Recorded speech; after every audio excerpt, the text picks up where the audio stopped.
Showcasing local talent, professionals, and everyday people making Salt Lake City what it is today. It's time for another episode of the I Am Salt Lake podcast.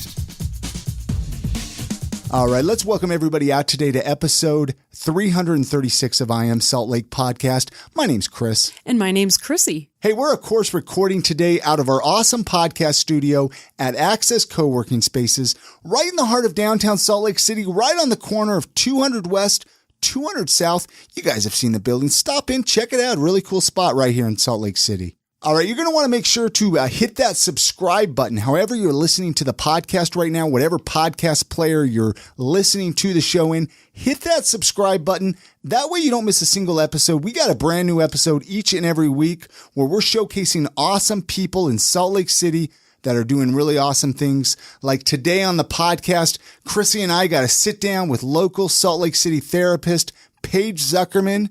She shares her story, what led her to become a therapist. She's actually also a writer at Slug Magazine. We get into that. Really great conversation that we're going to get into here in just a second.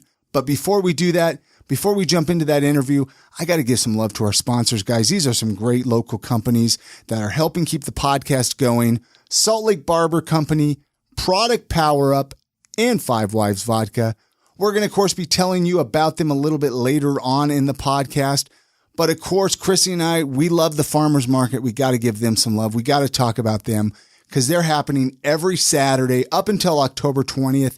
Every Saturday right at Pioneer Park, right downtown from 8 a.m. to 2 p.m. Tons of local artisans that are making some amazing things. Local farmers selling some of the best produce you're ever going to taste. And Chrissy and I are actually going to be there a handful of Saturdays through the summer. Make sure you're connected with us on social media. Chrissy, what's your Twitter handle so people can connect with you there? My Twitter handle is Lady Salt Lake, and it's actually Lady Salt Lake on Instagram too. Yeah, so you can connect there. Follow I Am Salt Lake on Twitter. That way you can stay up to date when we're there on the Saturdays through the summer. You can come visit us, give us a high five. Free high fives all summer long. We're going to have merch there in the whole 9 yards. Let's get into that conversation, though, that we had with local Salt Lake City therapist Paige Zuckerman when she joined us in our podcast studio and shared her story. Enjoy.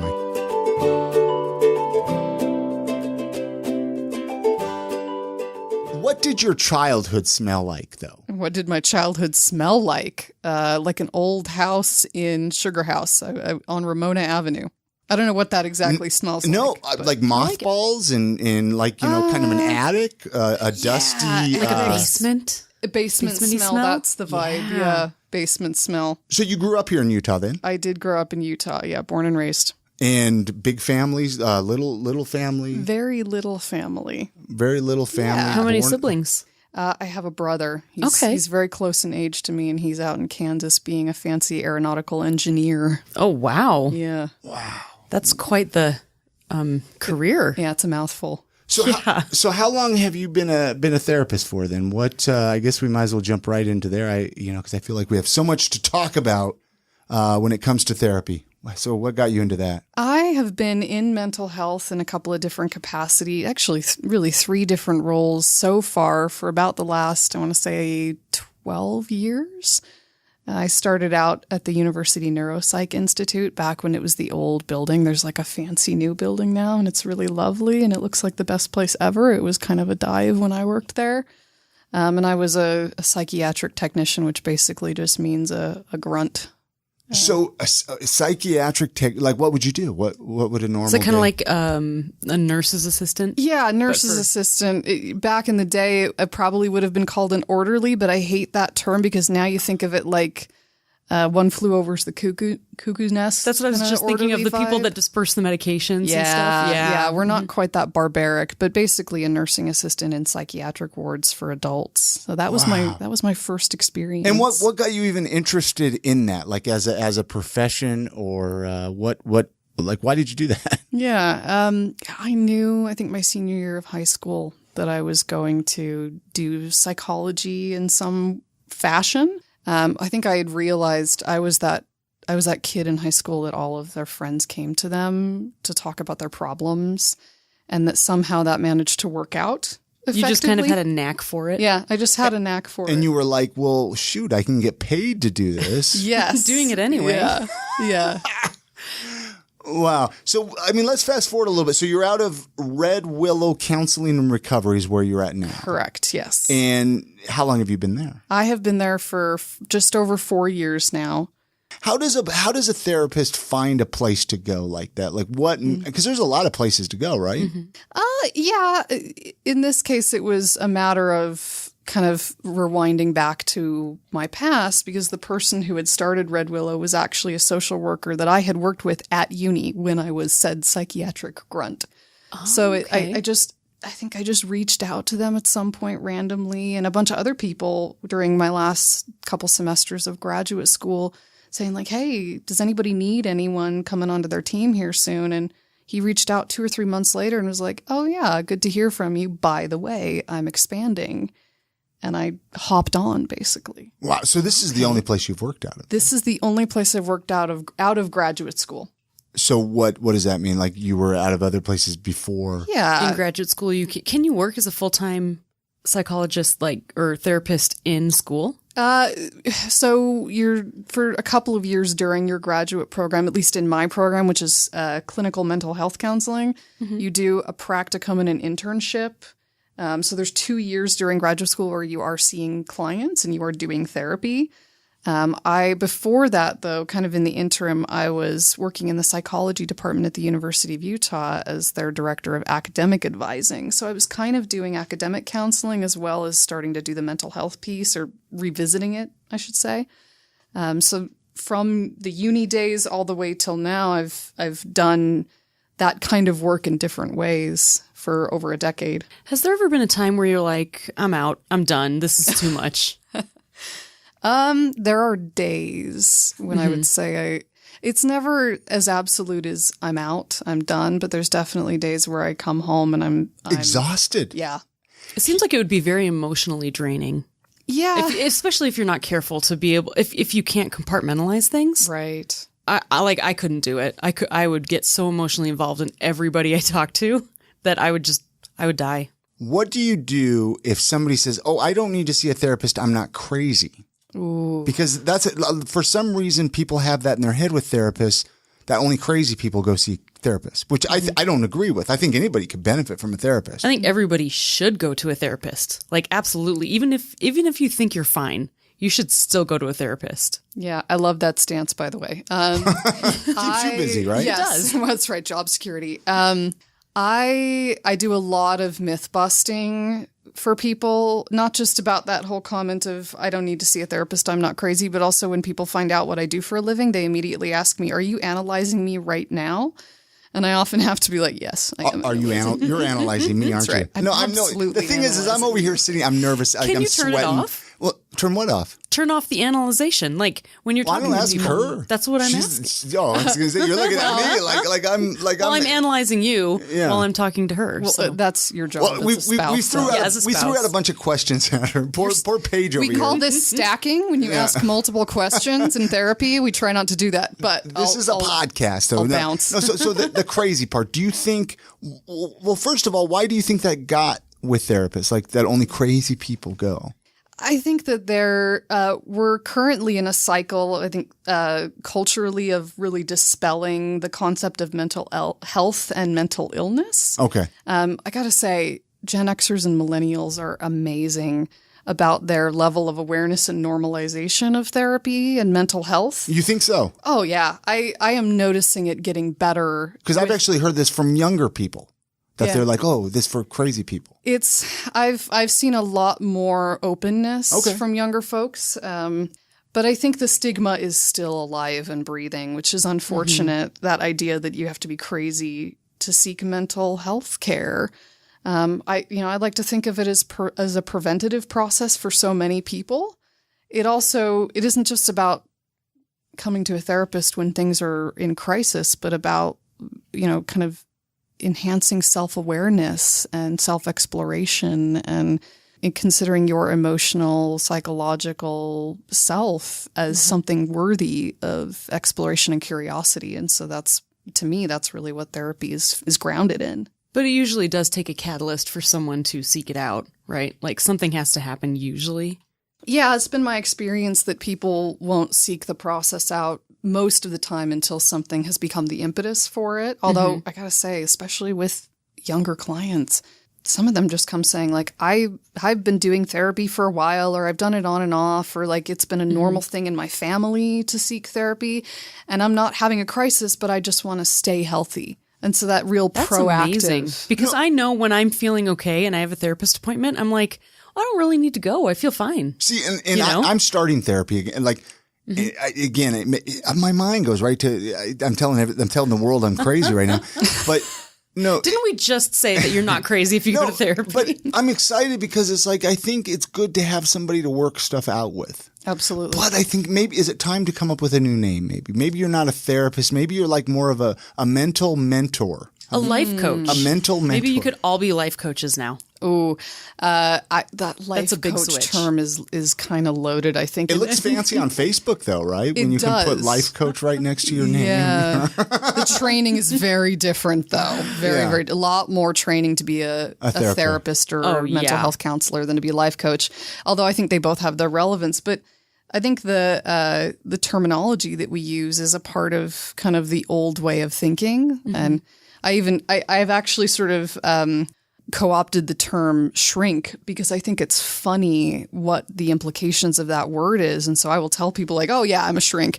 And I'll say it in kind of that crass kind of way of like, let's reconsider and recontextualize the language that we've used because it's a part of why we've stigmatized this particular process. Yeah. So I think it's funny to call myself a shrink sometimes, kind of, just to shock people. Where did that terminology shrink? What does that even? Does it come from head shrink? Yes. Okay. Head shrinker. Okay. Yeah. See, and I don't know, but I would assume it comes from head shrinking for some reason. I think it's specifically referred to psychiatrists. Yeah. So I don't know a lot of the historical background of it, but I think it is, I don't know, the idea of possibly adjusting our lexicon around therapy is something to consider and explore. I think you guys should be called professional friends. That's what I think. Well, you can hire people to cuddle with you now. Best advice. Yeah, that's cuddlers. creepy though. Yeah. That's creepy. no touching.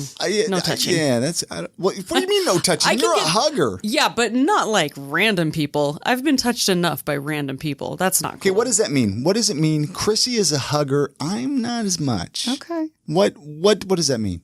Well, I think that's a boundary consideration, right? Some people's boundaries, especially around their body, are very different.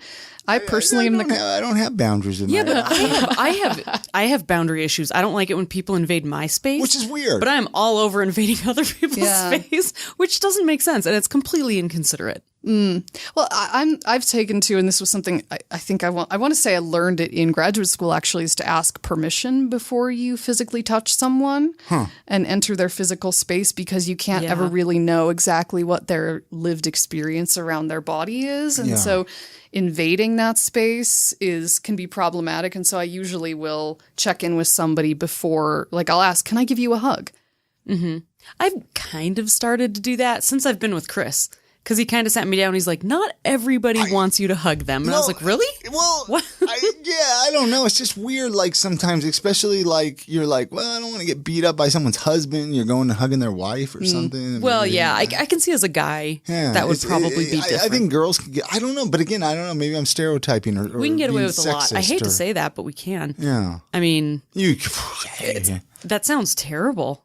I think there is a lot, gender has a lot to do with it. And I mean, one of the areas I specialize in is like LGBTQ plus and gender related issues. And so gender is like, I could go on for hours about that topic. Yeah. I actually have questions about that. Well, let's jump right in. I mean, let's do it. What do you got? I mean, do you ever deal with even children coming in who have gender identity issues where they're trying to work out how they feel, who they are and what they are, and experiences like that? Yes, I actually don't work with children. I work with 18 and over, but absolutely from that age range and above, yes. Why don't you work with children? It's a confidentiality issue. So in therapy, parents are given rights to know what happens in the counseling experience, legal rights, and confidentiality is not the same as it is with adults. Yeah. And that is something that one of the things that you learn as you're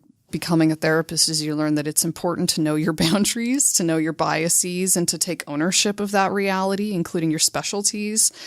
And the thought of having to navigate those constant parent confidentiality concerns. You're like, I can't do it. Yeah, because That's tricky. I think the therapy is fundamentally at its core supposed to be about a safe space. Mm-hmm. And sometimes the reason that a kid is coming to you is because their family is a very unsafe space. And especially when it comes to gender issues, there could be serious safety issues.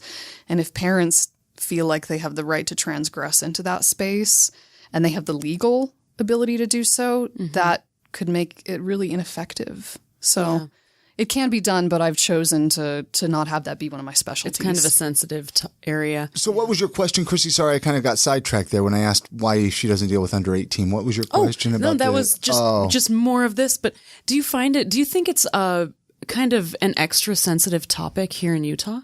The LGBT or even gender identity or, I know it's definitely still stigmatized in the general culture here. I think it's everywhere. Everywhere, right? Let's not blame Utah here. Well, no, I'm not blaming. Okay, let's also say the Bible Belt. Same difference. But have you experienced situations like that where it's how do you handle that when it's something that maybe even the person isn't ready to accept, but they don't know what to do? Yeah, and in fact, to that point, a lot of folks that I serve are kind of navigating the intersection of gender and being post-religious. So they're exiting, or they're potentially exiting, or they have recently exited a religious structure that was that questioned or judged that gender experience, and that was probably one of the major aspects of why they're in the position that they're in at the point that they come to see me. But it is, I want to say it's getting better, and I say that with some level of reservation because it is getting better and it's not good enough. Right. In terms of how safe that is to not just have a dialogue about, but to explore and experience outwardly. And especially, I wouldn't say that, I haven't done therapy outside of Utah, and I'm only licensed in Utah, so that would be illegal and unethical anyway. So I don't know what's going on exactly for similar situations outside of here, but it is definitely a struggle for folks, especially, I think, I want to say, young folks who are in that place where they're trying to really figure out identify. who they are. Yeah.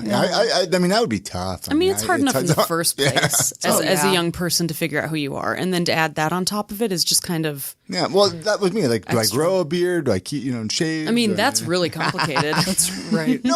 Growing a beard is as complicated as gender identity. I know, it's not the same. You heard it here first, guys. It's not the same thing. Actually, so because on the website, you list like a whole bunch of things that you specialize in. Would you say that that's what's the word? What am I looking for? Like, does all the therapists at your office not specialize in all the same things, or how? No, actually, there's a nice eclectic mix of specialties in my office. We have a Park City and a Salt Lake location, so we have a number of folks who do. I think there's a general openness about certain aspects. So we're pretty open about being an LGBTQ affirmative space and whatnot, but within it, each one of us has sort of subspecialties and different licensures and education backgrounds, which I love. I love having a team of folks who are eclectic. Mm-hmm. We should have asked this before we started, like near the beginning, but are you available now to take new patients? Yes. So if people listening are like, hey, I relate, I'm connecting with Paige. Yeah. They could reach out to you. Yes, they can absolutely reach out to me. And I just actually hired on a couple new folks as well with some similar specialties and sub areas. So yeah, we're ready to roll if folks want to contact us. What do you like the most out of what you do? I love people's stories. I love their stories. I love their courage. And I feel like it's a privilege to sit in a space with someone and get to share that story. I think that that's something that takes courage. It takes vulnerability. It takes so much work to not only put the story out there, but then to say, I am willing to work with you to unpack this, make better sense of it, find greater power in it, like find peace in certain things, right? Like that is such a powerful process. And it's amazing to me that people come to me and invite me to be a part of that with them. I think it's just every single day, even those days when I come home and I'm exhausted, which fortunately, you get good at compartmentalization to some extent, but there are days when, I've heard some stuff that's profound and painful and I'm still incredibly grateful all the time. Like that's always the overarching feeling is like, that is amazing that people come to me and share that kind of experience. How do you keep it all in? Like me, I just want to share. Like you're helping someone during the day, and it's like you can't talk to anybody about that. Correct. Yeah. I mean, how do you keep all that in? I listen to a lot of music. Yeah, because you're like, I mean, wouldn't that be hard, Chrissy? That would be hard. I wonder, would this be like work? Have you ever heard of the Mental Illness Happy Hour? Oh, yeah. Yes. Yeah. One of my favorite podcasts. Oh, is it? Okay. Does it feel like work? I can only listen to like one episode without getting I get depressed on some of those. It's interesting. People ask me that all the time. Like, how do you digest things that are mental health related outside of your work? I absolutely do. And I don't find it cumbersome, honestly. Wow, that's awesome. Yeah. I also like the lighthearted podcasts as well. But I think I'm so fascinated by people's stories, including in all of its pain and complexity. One of the things that I really hold steady with in the therapeutic process, but even, I practice in my own life is I really believe in kind of living in the tension between our joy and our suffering and not trying to eliminate either of those, but making room for all of it. And so I'm not troubled by experiencing things that are challenging like that. Like I just finished the second season of 13 Reasons Why, partially because I feel sort of ethically responsible to know what's going on there. What is this a TV show? I haven't seen it, but my kids have seen it and people at work have seen it and talked about it. It's a TV show. It's a Netflix show. Okay. If I'm not wrong, about a girl who commits suicide. Correct. Spoiler alert, everybody. And did she leave tapes behind to? She does. She leaves 13 tapes, each describing a person and an event that was related to them that led to her making the decision to end her life. And how do you think that is affecting the youth these days? I mean, I would be worried as a mother that that's telling kids that it's okay to blame other people for your problems. Yeah. I know that's a really gross, overstatement. Sure. But I think it's a great question, though. I think the show itself it does some things really beautifully, and it also does a lot of things really problematically, and that's why I watched it. I don't know that I would have if it weren't for the fact that my perception was there's some pretty heavy stuff that's happening here on a mental health basis that's being portrayed, and are they doing it in a way that's really conscious and ethical? And I don't know if they consulted with professionals, honestly. I think that's a good method when you're in media to actually talk with mental health professionals. I would imagine they did. But I think there is a little bit of an angle there where it's, I wouldn't say it's saying, blame other people for your suffering, but it is, it navigates, I think, what happens for young people when they are developing at that level, which is, the character's suffering is actually deeply embedded in the harm that she receives from other people. So it's an interesting watch. I don't know that I would recommend it for everyone because it is pretty explicit about sexual assault and whatnot. So it's. It might be worth it. Let's put it on our list. I should probably watch it as a parent so that it might be an interesting thing if you have teenagers who are watching it to watch it and even maybe have a follow-up conversation about the episodes or something. Yeah, I actually think that's the best way to do it is to watch it together and then to have a dialogue about it. And certainly, if you're a parent, but especially a parent of someone who at this point identifies as female or has been identified as female, there's a lot that it deals with in terms of rape culture and whatnot. Which everyone goes through. It doesn't matter. Let's actually take a quick break. We need to play a message here from our sponsors. And then when we come back, we have a few questions from our Facebook group. And then, of course, some other questions. So hang tight. We'll be right back.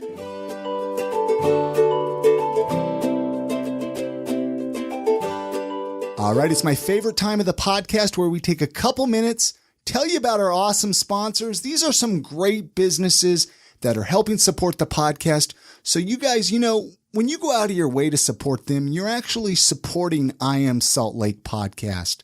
Hey, this episode of the podcast is sponsored by Product Power Up. This is a brand new sponsor.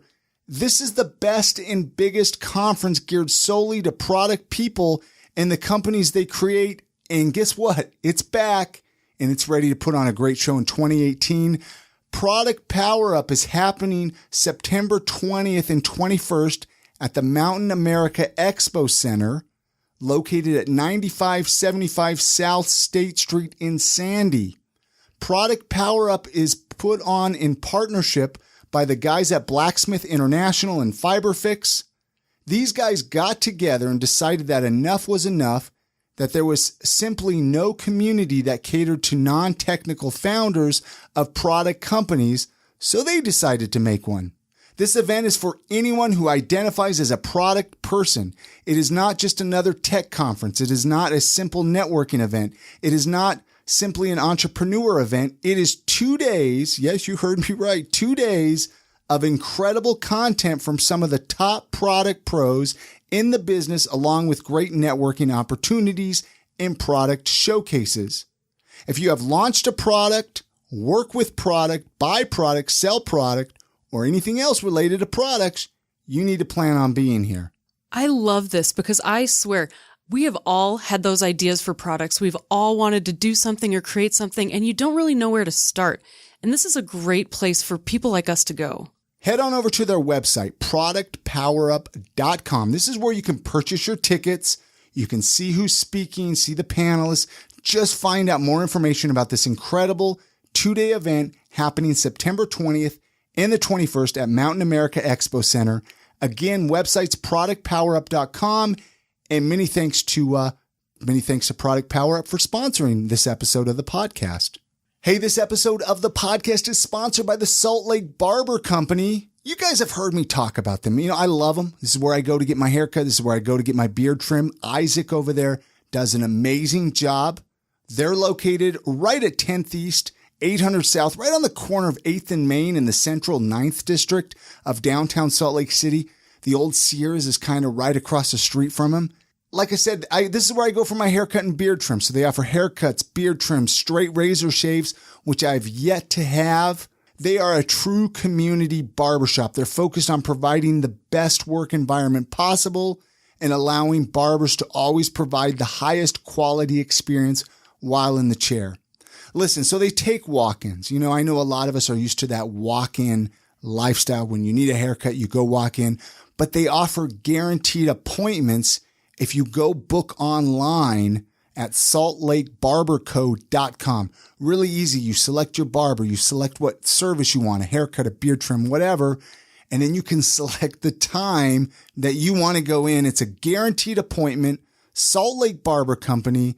This is a great way to support local. You know, they carry local products as well. They have public coffee that's brewed daily. Go check them out. This is where you can get your grooming products, get a haircut, get a beard trim, the whole 9 yards. SaltLakeBarberCo.com is their website. And many thanks to Salt Lake Barber Company for sponsoring this episode of the podcast. All right, this episode of the podcast is also sponsored by the almighty Five Wives Vodka. Hey, you know, Chrissy and I, we've been drinking Five Wives vodka for years. And so to have them as a sponsor, guys, this is really an awesome opportunity for us to not only tell you how much we love them, but how much these guys love supporting local. If you're here in Utah, drink Five Wives vodka. I'm serious. Next time you're at your bar, the state liquor store, make sure to ask for Five Wives vodka by name. If you're in another state, you can get away with drinking one of their fancy vodkas. But when you're here in Salt Lake City, drink Five Wives vodka. They actually have an app. I think I told this on the last episode, Chrissy. bfspirits.com is where you can go download this app. You can actually get Five Wives vodka delivered to your doorstep. I think this is only for people out of state, though. I think so, but you tell you what, when I'm visiting out of state, this is how I'm going to get my Five Wives. bfspirits.com. Go check it out. But there's 3 different flavors of Five Wives vodka we want to tell you about here really quick.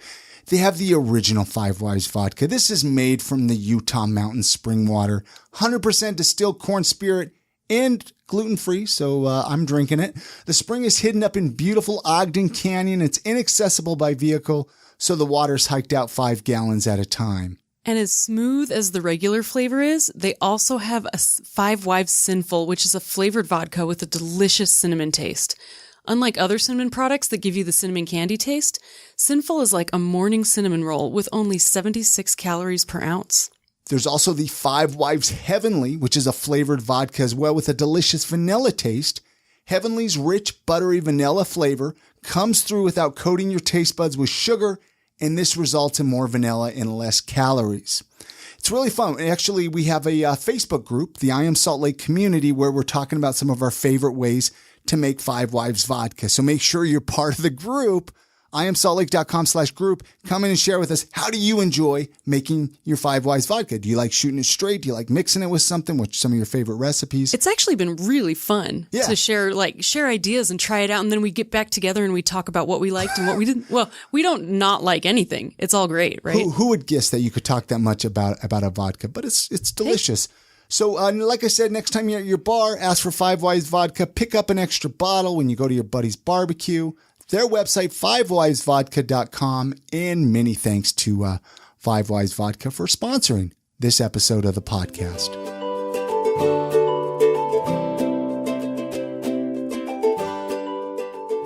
I want to get right. So we have a Facebook group that I want to invite everybody to join. IamSaltLake.com/group will actually forward you to our Facebook group, where we will ask when we bring people on the podcast, hey, does anybody have any questions?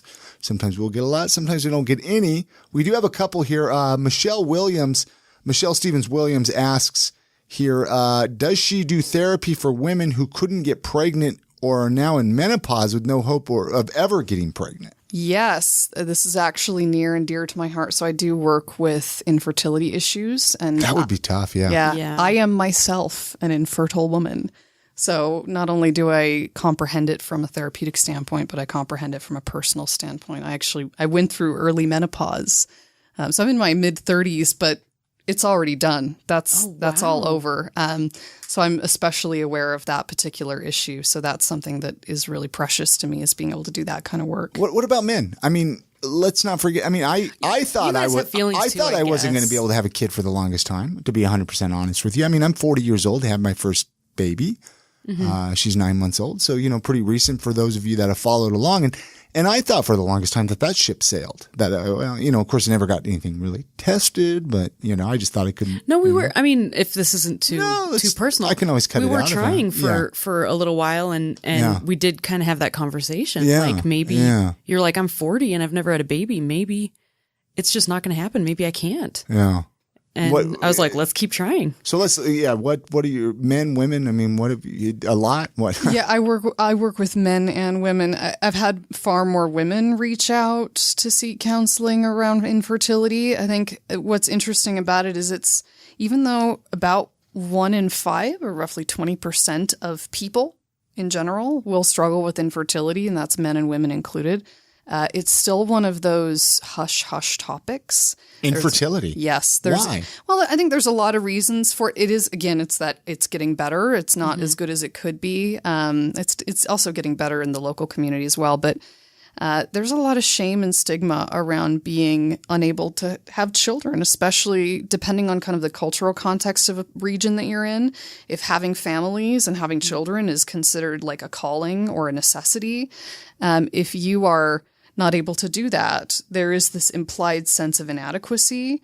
I mean, we think about the word for women when you're, it's kind of an ancient term, but barren was the concept. It sounds so horrible. You're barren. I mean, and it probably is really important for guys too. And I think we kind of dismiss their feelings a little bit more, but a lot of the responsibility tends to be placed on the woman. Sure. And I think to your question, Chris, one of the things that I think makes it hard and probably why fewer men reach out for counseling around that is I think the dialogue around men and infertility is even more covert than it is for women. I think there's a whole other different kind of shame for men. I mean, you think about the term for them, sterile. Yeah. Right? It's like sterile is contextually a lot of men word. would jump. Oh yeah, it's awesome. Yeah, it's awesome. What do you think? Okay, here's a question. Because this happened to me a lot in my previous marriage, where it would be like, oh, so when are you guys going to have kids? It's like, well, that's like the rudest, worst thing a person could ask somebody who doesn't have kids. Like, when are you guys going to, like, why do people ask that? You don't know their situation. Yeah. It gets family members ask it. People ask it in general, especially as you start to get a little bit older. It becomes more and more a question. And when you're getting married or you're near getting married or you have just recently been married, it's the constant query is when are you going to have kids? I've gotten to the point now where I'm actually very open with people when they ask me that question. I will say, I'm not able to have children, so that's why I don't. What's a common reply for that? Like embarrassment? Sometimes it's embarrassment. Sometimes it's sympathy. Sometimes it's people. I think the best response, the one that I really appreciate the most, is when people go, "Oh, thank you for sharing that." From this kind of, you see them kind of come around to this realization of, oh, I just realized, like, this is not what it seems for people. So you see them kind of like a moment of enlightenment occur for them. And so that's why I say it. I'm very open about it because I think people have the right to have the opportunity to discover that there are complex realities. Yeah. Wait a minute. Everybody can't have 10 kids? What? Yeah. Desiree Lee, she's actually been on the podcast. She's a local artist. She wants to hear you talk about hope for people who live with anxiety and depression, people you've helped, how to get through hard days. So that's kind of a loaded question. I mean, and this is especially with some of the recent stuff that's been going on with some famous people, obviously. Yeah, I mean, they're just in the last couple of weeks. Yeah. And I mean, how should we answer that question? What hope for people with anxiety and depression? I'm sure that's a common thing, right? It is very common, and I think the commonality of it is in and of itself an important concept. But one of the therapy models that I use, I would say the most frequently, is something called acceptance and commitment therapy. And it's this idea that we can't expect people's history and their experience and their suffering to disappear, right? And I think the imperative or the expectation to just be happy and to be in a good mood and to be chipper and, like all of these sort of social expectations are in and of themselves one of the reasons that anxiety and depression become so problematic for folks, because they're feeling difficult things and then they're judging themselves because they feel like they shouldn't feel difficult things. And so it kind of layers itself on top. And I think one of the most hope promoting processes initially is the understanding that it's okay to be in pain. And it's also okay to pursue our values and ourselves and our truth and our ability to get creative, even while we're in the midst of suffering. One of my favorite lines ever, and it's kind of one that I adopted as sort of a catchphrase as a therapist, is "You are creative, not created." And I love this idea. I like that, yeah. Yeah, even in the midst of pain, that creativity can actually come forward from that. And that, I think creativity and curiosity are the best antidotes to anxiety and depression. And it's a complicated process in and of itself, but that really, for me, is what it's all grounded in the long run. Yeah. Is there something that you would suggest that people who are aware of someone who's having severe anxiety, depression, things that we could actually do to help out? I know it's one of those things you can't really do much from an outside. Educate yourselves rather than to ask them to do that for you. I think that's really powerful. And there's so many resources nowadays, thankfully. And I think ultimately honor and respect where they're at. I think one of the things that we do when someone in our life is suffering, whether it's anxiety, depression, grief, whatever it is, we try to kind of do the whole look on the bright side, silver lining thing of like, well, at least you ... or at least you, or why don't you, kind of that positive, enhanced advice giving. And that is implicitly minimizing and invalidating. And I think the most powerful thing somebody can do in your life when you're suffering is to be like, I'm so sorry you're going through that right now. I can't even imagine. And then the second question is, what do you need? Just to ask that question. And sometimes the answer is going to be, I don't know. Mm-hmm. And if that's the answer, that's great. But it can be, okay, like I'll be here and I'll stick around. And when you need something, you let me know. Yeah. Now, you can't prescribe medication, right? Correct. That's not the kind of shrink, quote unquote, that I am. I mean, I didn't, I figured as much. But what are some tips if, I don't know, is there a book recommendation or some daily thing, something that you would tell somebody who might be dealing with some anxiousness and sadness or just dealing with life? I don't know. I know it's tough because they're not in front of you and you're obviously not their doctor, blah, blah, blah. But even for me, let's say me. Just some good self-practices. Yeah. What are some good things we can do? Figure out what your boundaries are and learn how to communicate them. That's a huge one. I know that's like impossible. Gigantic concept. Yeah. Learn how to ask for what you need and to say no, which is also a really powerful one. I think some of there's so many resources that I absolutely love. I'm big into mindfulness, which, I say with a little bit of an eye roll because it's become very popular lately. And so it's kind of been, it's trendy. It's been packaged, right? But I think we live in a culture and a, sort of society as a whole globally, really, that is about the constant digestion of snippets of information, most of which is grounded in like a crisis or a stressor or something negative, because that's the news cycle for you nowadays. So slowing down and like checking in with oneself is just something people don't do. They check in with their phone. And I think that we gotta pause that cycle a little bit. And so showing people how to do that, to slow down and say like, wait a minute, rather than looking at my screen right now, like, let me just look inside for a minute and go, how are you doing right now? Like, what are you feeling? Where are you feeling it? Like, that little moments of that can make a huge difference in people's well-being. And then there's a bunch of cool tools now. I mean, technology is the ultimate double-edged sword because it is both a source of suffering and a source of tools and relief potentially, but there's some great apps and whatnot out there. That one of my favorites is called Super Better. Super Better. Tell us about this. It sounds wonderful. It sounds super better than other Super things. Better was designed by two twin sisters, one of whom is a health psychologist and the other who is a game designer. And it was grounded in the one who's a game designer. Her name is Jane McGonigal. She has a great TED Talk, by the way. They both do. She suffered a traumatic brain injury and had to leave her career for a year and was really suffering. I mean, she was in trouble and designed Super Better basically with her sister and her sister's research experience. They designed it to specifically tap into all of the strength-based approaches that help a person heal from a TBI. But then they kind of expanded it over the years, and it's become a kind of whole mental and emotional health supportive app that does these things called power-ups, where it triggers you throughout the day to do a power-up. So an example of a power-up would be to send a message of gratitude to someone you love. Or one of my favorites is to go on Google and search a picture of your favorite baby animal. Huh. Oh, see? So these are like little alarms that come up through the day. Yeah, they're little check-ins. They're little moments that remind you, inclusive of using your technology, to do it in a way that actually helps release oxytocin and all these good brain chemicals. That's really cool. Is this app cost money? It probably costs. It's probably a fortune. The last time I checked, there was a free version. Okay. So yes and no. I think there is an expanded version. But even if there is a monthly fee, I mean, let's cut coffee out once a day. Well, let's not cut coffee out once a day. Yeah, like, whoa, not coffee. Whoa, slow down, Chris.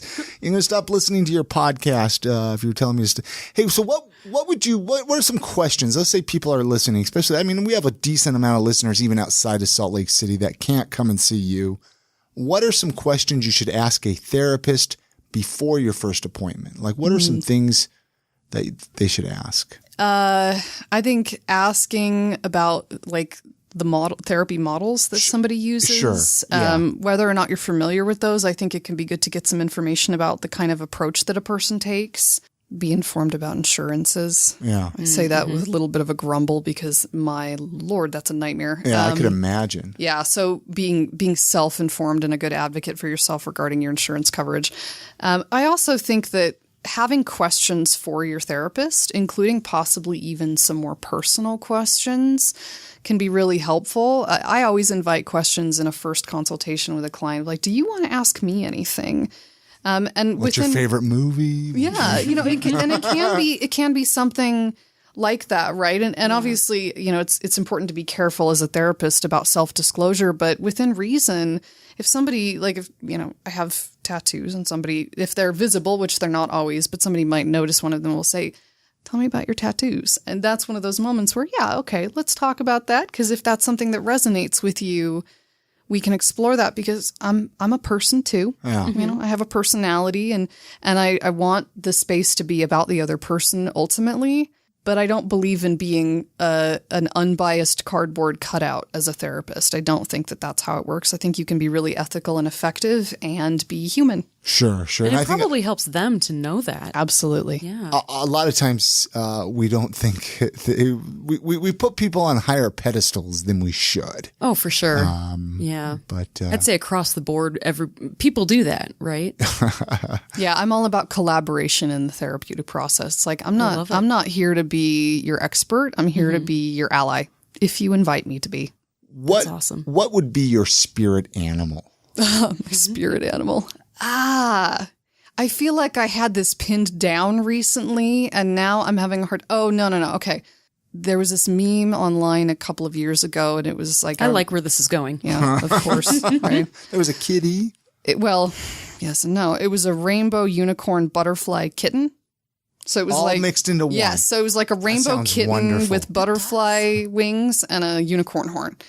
And I love that because, it's ridiculous, but also because I have, I have a special type of infertility, but also one of my specialties as a therapist, I work with folks with chronic illness because I myself also have a rare chronic illness. And so I'm kind of a bit of a unicorn. You have a yes. Yeah. Finish your thing there. Yeah. And I've even had my doctor say that before. You're a little bit of a unicorn, aren't you? And I was like, yeah, okay, I'm going to own that. So when somebody sent me the rainbow unicorn butterfly kitten, I went, oh, all right, there you go. That's me. I'm going to adopt that as my spirit I like how animal. you take a positive spin on that, you know? Like... What is your rainbow unicorn? What is your special illness, or do you not want to talk about it? So I have a couple of different autoimmunity issues. Autoimmune diseases travel in couples and triples sometimes, but I have a chronic urticarial disease, which basically means I have a skin condition that I erupt in hives that are very itchy and very painful and very uncomfortable all over my body, just kind of randomly. Wow. Which is real fun. So sometimes if you see me wearing bandages and whatnot, it's because I'm trying to cover that stuff up or protect it. Huh. And then I also have thyroid problems. And the cause of my infertility was something called POF, which is premature ovarian failure. So my autoimmunity destroyed my ovaries when I was in my late 20s. So my system just likes to sit there and like Pac-Man itself all the time from the inside. It just kind of goes and munches little bits and pieces off here and there. Wow. I'm sorry. Yeah. I appreciate that. Thanks for sharing that I am with not us. sorry, and I appreciate that. Let's talk about Slug Magazine. Yeah. Great publication here in Salt Lake City. You write for them? Correct. Like here and there, or is it a regular thing, or what is that? Pretty regular. I'm one of their contributors, and I often have a monthly piece, whether it's an arts, entertainment, and lifestyle piece and or music reviews. It's honestly one of my favorite things that I do. So it's kind of the other side of you, where the I'm sure you're very multifaceted. There's not just two sides. There are two. I have two sides. I am a yin and a yang. No, but it really and I love writing. I've always loved writing. It's one of the ways that I work through my shit. But it also, I love, again, stories, right? Whether they're people's stories or an artist's story. Yeah, I love the Slug work. And I think, the music world and the music industry is a place that I've always been really fascinated by. I was a choral vocalist since I was 4 years old and stopped around college, but that's just a place that, like I said, when I'm having a hard day, I go home and I just listen to a bunch of music. So I'm a huge music lover. And so I like being able to take my ability to analyze and examine and look at something with complexity, tell its story, or kind of like digest it and then recontextualize it. And that's a way that I can take music and art and kind of put it through that valve. And so it's really a great place for me. How long did you say how long you were been writing with Slug? 3 years. 3 years. So for quite a while. Yeah. I mean, it seems like a great publication to write for. It is. I've never written anything for them. What's kind of your go-to music if you have a hard day and you go home? Well, always and forever, I will be a massive Depeche Mode devotee. In fact, Chris, you were asking about one of my tattoos. Yeah. One of them is one of the icons from the Music for the Masses album. There you go. Amazing era. Excellent. So that really the sort of electronic, electro-pop, ambient stuff. Big Brian Eno fan if I'm looking for no lyrics and just sound. So that kind of stuff you can always catch me with that. Did you go see them didn't they play USANA? Or was it last year? I think they played Depeche Mode. Yeah, it was... or 2 years ago? It was last year. It was USANA. Yes, I did see them. I don't miss a tour. Yeah. No, it's and then Johnny Cash did a great version of Personal Jesus, one of my favorites. Ooh. I don't know if you ever heard Johnny Cash's cover of it. Really good. I know that he did it, but I haven't digested it yet. I probably should. What are some of your other hobbies and interests? So you write, you enjoy Depeche Mode, music, relaxing therapy. What else do you enjoy doing? Other hobbies and interests. Well, attached to that is just you'll always catch me at concerts. Yeah. That's just going to be a thing. I feel like this is such a classic 30-something white woman in Utah thing, but I love hiking. Oh, yeah. Well, yeah. And I really do. That's another place where I process my own stuff is on a trail. Like I will, especially if I'm by myself. Like if you ever run into me on a trail, I will just look like I'm working through some shit because I am. And it's a place where it's just, I don't know, nature is where I do a lot of my therapy. Where do you have like a hike you would recommend, or say a listener has just moved to Salt Lake and they want to find out about some good hikes? Is there any recommendations, or do you just kind of drive up the mountain and go? I love Lake Blanche. It's beautiful. I try to get to that one as often as I can. White Pine, also a really good one. It's kind of long. It's about 10 plus miles round trip, but it's beautiful. And you kind of feel like you're in another world when you get to the top. We have so many. Utah's. I'm not a hiker, so I wouldn't even know where to tell people to go. I know we've had a few avid hikers on the podcast that have talked about it, but I figure, shoot, I got a hiker here. Yep. You're like a perfect person for Give the people podcast. tips for us. I've hiked the Y. I've never hiked the Y. I've hiked it twice. That just regretted it. It looks like a both miserable times. hike. I mean, the mountain's It's like awful. this. Like, Plus, I have asthma, so the higher you get, the less you can breathe. Oh, yeah. Ugh. But some people love it. So, do you have a personal hero? I don't know. Or just somebody? No. I love Margaret Atwood, mostly because her poetry is the most amazing thing ever. And so I definitely, like, my early writing was deeply influenced by her. Yeah, I don't know that I've ever really identified with a singular hero. I can name numbers of people that I admire. Looked up to and admire. And that's probably a safer way to say it than, oh, you're my hero. Yeah. If you could do anything on your next birthday, what would you like to do? Travel to see a concert.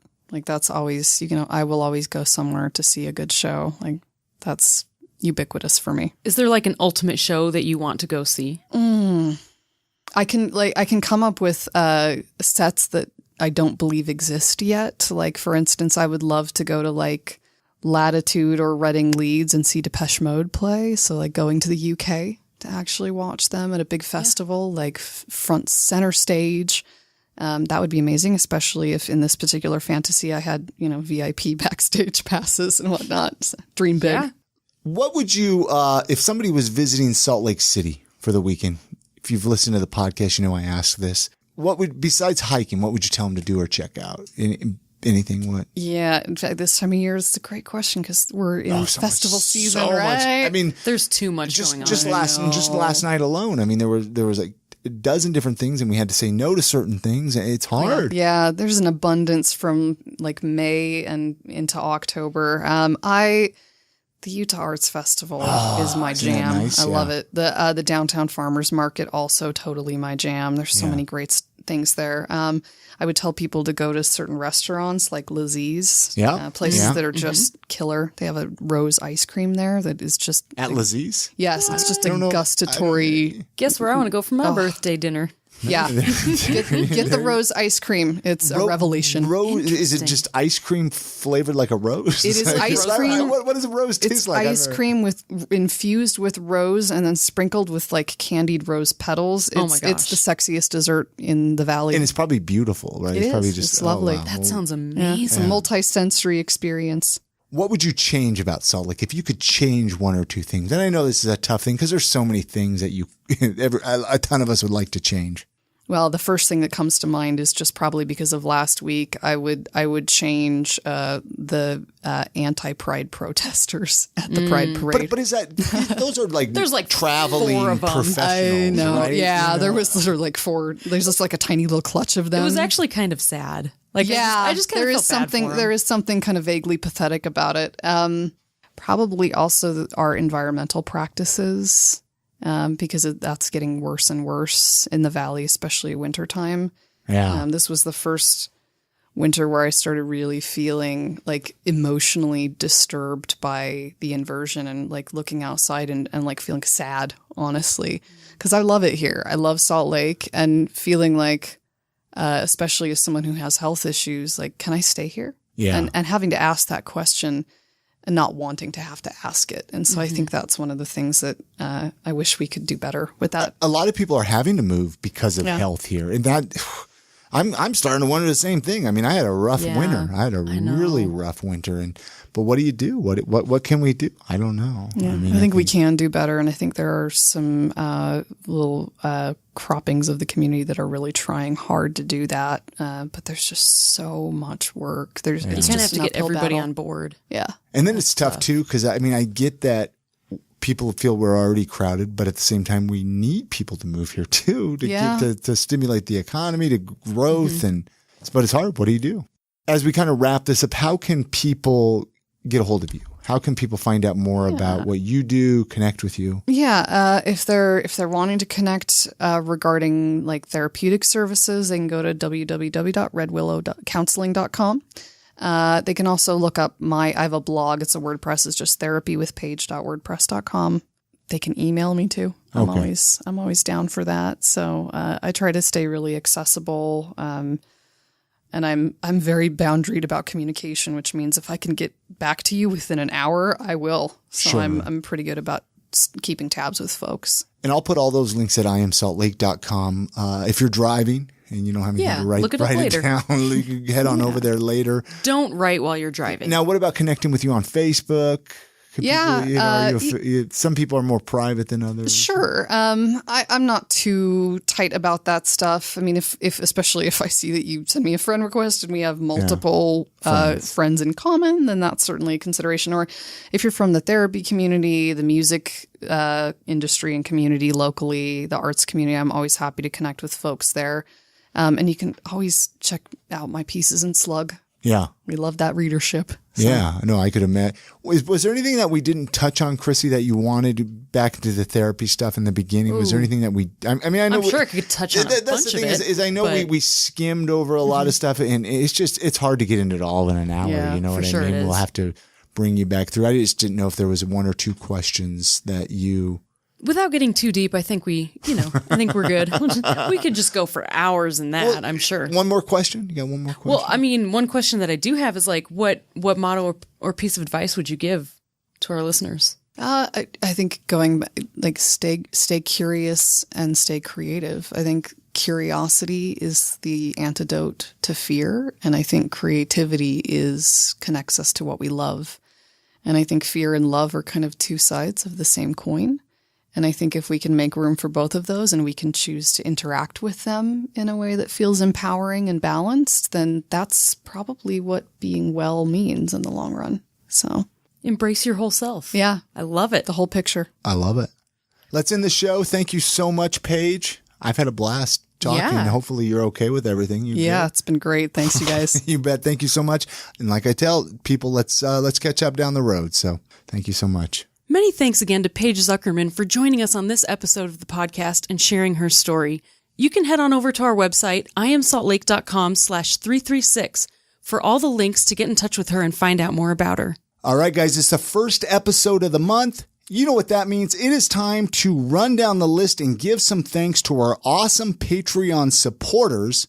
These are some people that are, they're like, hey, we love the podcast. We want to keep supporting you. So we want to give you $1, $2, $5 a month. It's like an ongoing Kickstarter, basically. If you're unfamiliar with Patreon, go check it out. It's a great way to support some of your creative folks, people that you like, artists, podcast people, the whole 9 yards. Anyway, patreon.com/IamSaltLake is how you can find our Patreon. Let's run down this list because every time I read it, Chrissy, I get amazed. I'm like, wow, people love I Am Salt Lake. Anyway, John Miller, many thanks to him. He has been a longtime Patreon supporter, as well as the awesome Ryan Prince. You guys know who he is. We've talked about him here on the show.